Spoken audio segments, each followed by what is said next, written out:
रहे थे। तो पहली चीज़ कि जावा स्क्रिप्ट क्या होता है कि मोस्ट ऑफ द लोग क्या करते हैं, जावा स्क्रिप्ट को पढ़ाने के लिए वो क्या करते हैं, जैसे वी एस कोड खोले, वी एस कोड में वी एस कोड खोले, वी एस कोड में ही एक फोल्ड, मतलब इसी में वी एस कोड खोले और इसी में क्या करते हैं, यहाँ पे एक फ़ाइल बनाएंगे और फाइल को क्या करेंगे, इंडेक्स डॉट जे एस से लिंक करके एक ब्राउज़र में खोल लेते हैं। क्या होता था कि जावा स्क्रिप्ट को रन करने के लिए, जो भी जावा स्क्रिप्ट फाइल को रन करने का मशीन थी या कंपाइलर या कुछ भी कहे, वो सारी चीज़ें जो होती थी वो एक ब्राउज़र के अंदर थी पहले तक। लेकिन फिर उसको क्या किया गया है, ब्राउज़र से अब बाहर निकाल लिया, मतलब ब्राउज़र से क्या किया गया है, बाहर निकाल लिया गया है। तो अब मशीन के बाहर भी जावा स्क्रिप्ट रन कर सकती है। तो वो कैसे रन करती है, तो देख, अगर अगर कैसे रन करती है उसके लिए क्या है कि एक दो node node JS node JS एक क्या है, ये सर्वर है, इससे क्या कर सकते हैं, नोड जेएस से ये, इससे क्या होता है, ये जावा स्क्रिप्ट को रन, जावा स्क्रिप्ट एनीवेयर, कहीं भी इसको फाइल में बना के जावा स्क्रिप्ट को रन कर सकते हैं नोड जेएस से। नोड जेएस और वी एस कोड को इंस्टॉल कर ले, फिर उसके बाद क्या कर ले, एक रफ नाम से बना लिया, मान ले रफ, ये बनाया किसके हो अंदर, रफ, ये टी फाइल बन गई, सॉरी, रफ को नहीं, रफ नहीं, यहाँ for example rough dot J S के फाइल बनाया। तो अब कोई भी जावा स्क्रिप्ट को फाइल को रन करना है, कंसोल डॉट लॉग करेगा और फिर उसके बाद शैलेंद्र जैसे ये कर दिया और इसको कर देगा और इसको सेव करेगा, पहले कंट्रोल एस लगा के, फिर उसके बाद यहाँ पे देख, यहाँ लिखेगा नोड और फिर लिखेगा 01 या क्योंकि 01 बेसिक के अंदर कौन सी फाइल है, ये 01 बेसिक के अंदर 01 वेरिएबल वाली फाइल नहीं है, ये कौन सी फाइल है, वेरिएबल वाली नहीं है, ये कौन सी है, रफ, एल जी, ये क्या, रफ की स्पेलिंग क्या ही लिख दिया हूँ पता नहीं।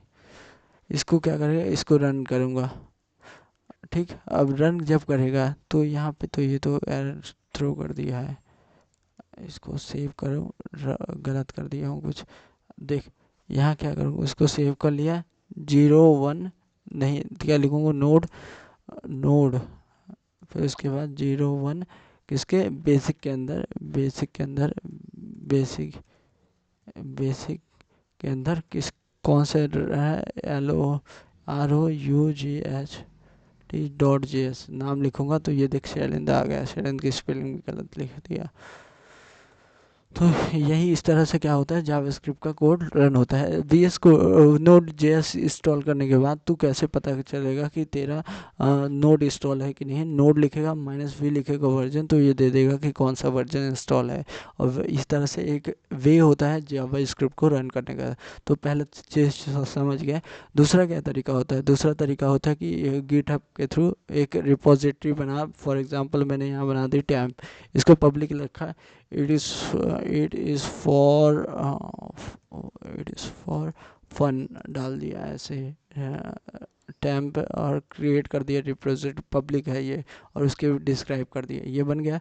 इसके बाद क्या होता है, एक तरीका होता है गिटहब, यहाँ लोकल से, यहाँ से किसी भी सोर्स कोड को पूरा अपने लैपटॉप में डाउनलोड कर सकता है। दूसरा क्या होता है, कोड स्पेस होता है, कोड स्पेस पे खोलेगा तो ये एक प्रकार की तेरे को मशीन ही दे देगा, क्योंकि वी एस कोड भी माइक्रोसॉफ्ट का है, गिटहब भी माइक्रोसॉफ्ट का है, तो एक इंटरफेस की तरह दे देगा जहाँ पे तू अपना कोड रन कर सकता है। तो अभी हमने इस पे तो वी एस कोड पे नोड जे एस इंस्टॉल किया, बट इस पे नोड जे एस नहीं इंस्टॉल है, तो नोड जे एस उस पर कैसे इंस्टॉल करेंगे, उसको कैसे रन करेंगे यहाँ पे फाइल को। तो यहाँ देख, अगर मैं देखूँ अभी यहाँ पे कोई फाइल नहीं है, लेकिन यहाँ पे जस्ट बना लिया फन डॉट जे एस नाम से एक फ़ाइल बना लिया, ठीक।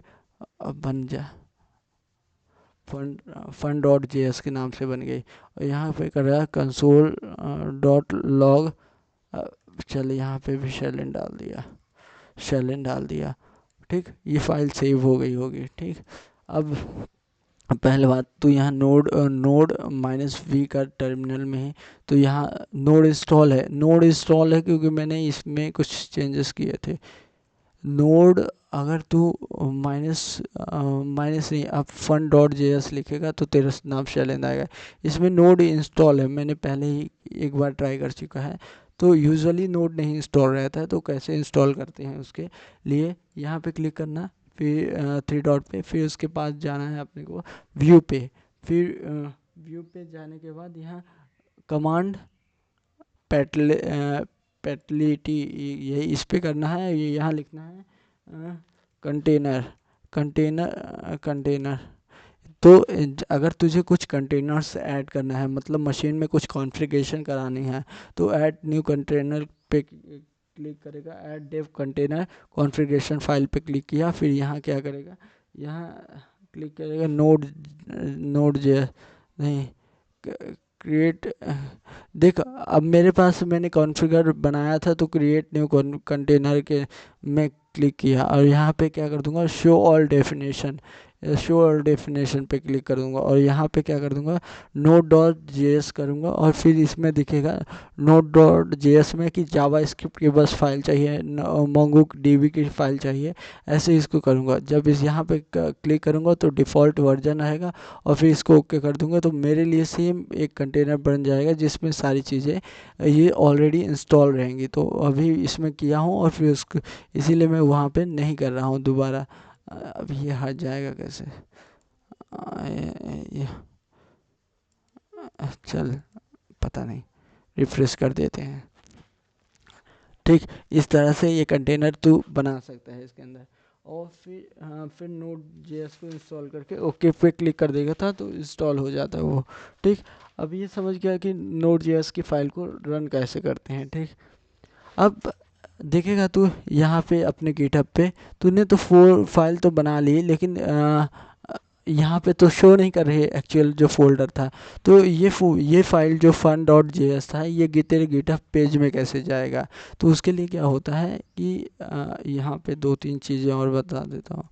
कंसोल डॉट लॉग, डेट क्या है आज की, 20/3/2025।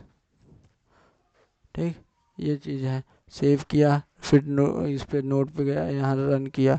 यहाँ पे अगर टर्मिनल खोलना हो तो कंट्रोल, यहाँ टर्मिनल न्यू टर्मिनल खोल सकता है, लेकिन ऑलरेडी किया तो कंट्रोल जो टिल्ट बटन होती है, टिल्ट इन द सेंस कि ये वाली बटन यहाँ पे देखेगा, ये वाली बटन होती है, उसी को उससे भी खोल सकता है। शॉर्टकट कंट्रोल दबा के वो खोल ले तो उससे भी खुल जाएगा। और फिर नोट डाल के नोड, अभी मैं बार बार वर्जन प्रिंट कर रहा हूँ, node fun dot J S चाहिए, फन डॉट जे एस पे क्लिक करूँगा तो डेट और नाम मेरा प्रिंट होके आ रहा है। तो ये चीज़ें हो गई कि इसमें ऑटो कॉन्फ़िगर है।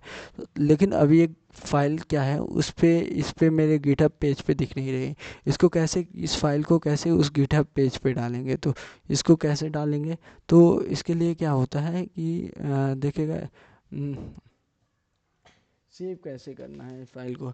तो ये सोर्स कोड कंट्रोल पे जाएगा, फिर जिस फाइल में चेंज हुआ है ऐसे इस पे डालेगा, ये इस फाइल को ऐड ऑन कर दिया है, ठीक, चेंज हुआ है, और फिर इसको क्या कर देगा, कमिट कर देगा, ये कमिट हो जाएगी।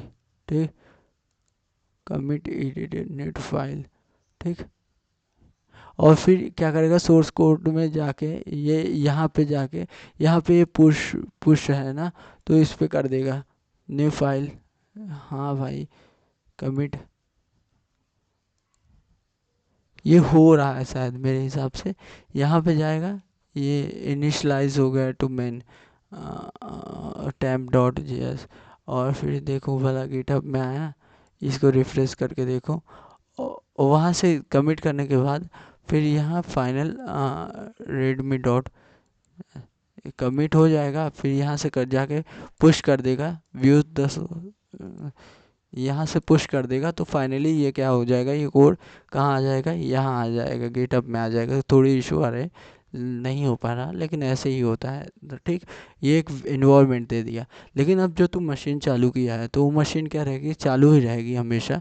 तो उसको टर्मिनेट करना पड़ता है। तो कैसे टर्मिनेट करेगा, उसी प्रोफाइल पे आ गया जो रिपोजिटरी बनाई थी, और यहाँ पे देखेगा ये तेरे सुपर डुपर जो ये जो है तो ये चालू है, इसी पे क्या करेगा, क्लिक करेगा और यहाँ पे मशीन को अपने बंद करेगा। मशीन बंद करने के बाद वो इसमें code space of the super duper spoon ये क्या हुआ है, डिलीट हो गया है। डिलीटेड मतलब कोड नहीं डिलीट होगा लेकिन वो मशीन टर्मिनेट हो जाएगी, ठीक, ऐसा होगा। तो ये एक तरीका हो गया जावा स्क्रिप्ट को रन करने का। तो पहला तरीका क्या होगा कि नोड जेएस को इंस्टॉल कर लो, नोड जेएस को इंस्टॉल कर लो, नोड जेएस के इसको लॉन्ग टर्म सपोर्टर इसी को इंस्टॉल कर लो। और फिर दूसरा तरीका हो जाएगा कि गिटहब का वो कर लो, गिटहब का। और कुछ लोग तो ये ऐसे खोले और फिर यहाँ पे जाते हैं और फिर कंसोल, अगर तुम्हें जावा स्क्रिप्ट के अलावा ये एक तरीका यहाँ पे हुआ, जैसे यहीं पे कर लिए कंसोल डॉट लॉग, ये हुआ जैसे सेलेंट डाल दिया, तो ये जावा स्क्रिप्ट को यहाँ पे भी चला सकते हैं। और HTML फाइल से लॉगिन करके फिर इससे उससे भी चला सकते हैं। तो ये सारे वे हैं to using the JavaScript को किस तरह यूज़ कर सकते हैं।